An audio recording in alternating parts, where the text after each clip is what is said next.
sehingga cabang-cabang yang berada di bawahnya akan mengecil. Oleh karena itu maka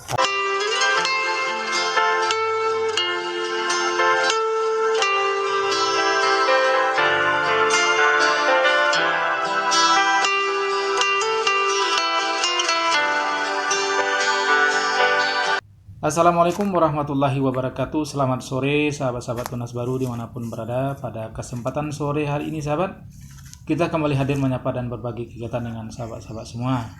Sedikit sore hari ini sahabat, kita berbagi tips tentang kegiatan pruning pada pohon alpukat kita yang berada di kebun ataupun kondisi yang berada di perkarangan rumah kita sahabat.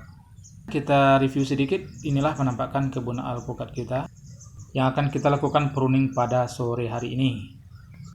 Langsung saja sahabat, kita lakukan teknik pruning pada tanaman-tanaman alpukat kita yang berada di kebun. Seperti tunas-tunas air yang sudah besar seperti ini sahabat, karena luput dari pantauan kita, sehingganya dalam waktu 1 minggu hingga 2 minggu sudah sebesar ini. Langsung kita pangkas, termasuk tunas-tunas air yang baru muncul di atas, kita buang semuanya sahabat.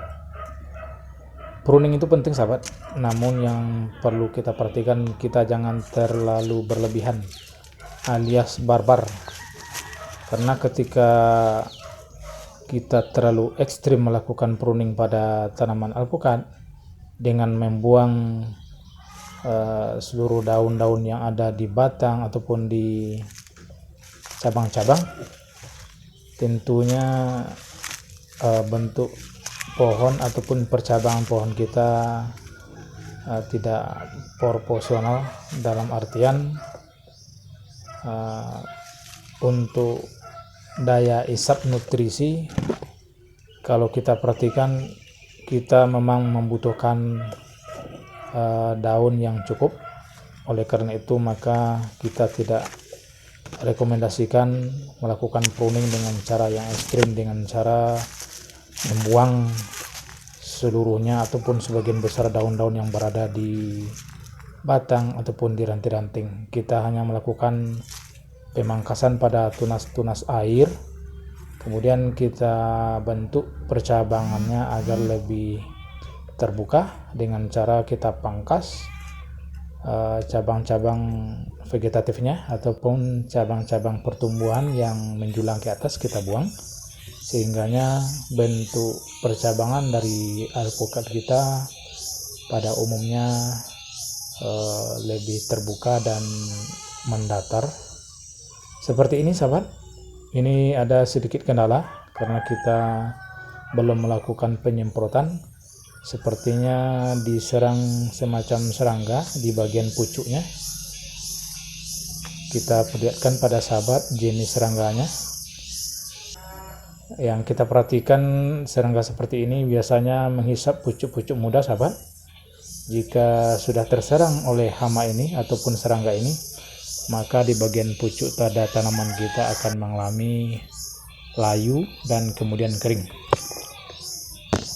Seperti ini sahabat, kita melakukan pemangkasan bagian cabang-cabang pertumbuhan, kita pangkas sehingganya cabang-cabang yang mendatar akan membentuk cabang-cabang yang terbuka mengarah ke luar.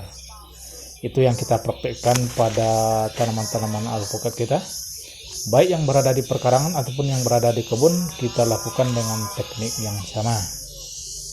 Pada video-video kita sebelumnya juga telah kita bagi bagaimana cara simpel melakukan pruning pada tanaman alpukat yang kita lakukan di kebun kita. Sudah sahabat, kita pangkas, karena jika cabang-cabang pertumbuhan ataupun cabang-cabang yang mengarah ke atas ataupun yang menjulang ke atas kita pangkas, secara otomatis nanti sahabat, cabang-cabang yang berada di bawah hasil pemangkasan itu akan kembali membentuk cabang-cabang baru, sehingganya cabangnya membentuk memantai ataupun mendatar ke arah luar seperti ini sahabat. Namun jika kita biarkan cabang-cabang pertumbuhannya terus ke atas, maka tentunya cabangnya tidak akan terbentuk percabangan yang terbuka.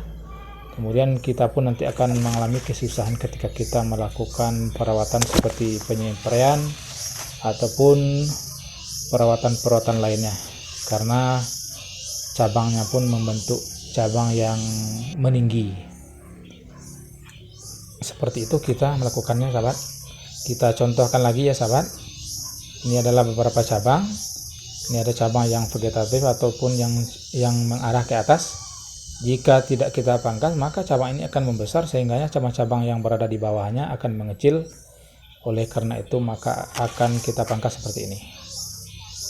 Sehingga cabang yang berada di bawahnya akan membentuk cabang memantai ataupun mendatar.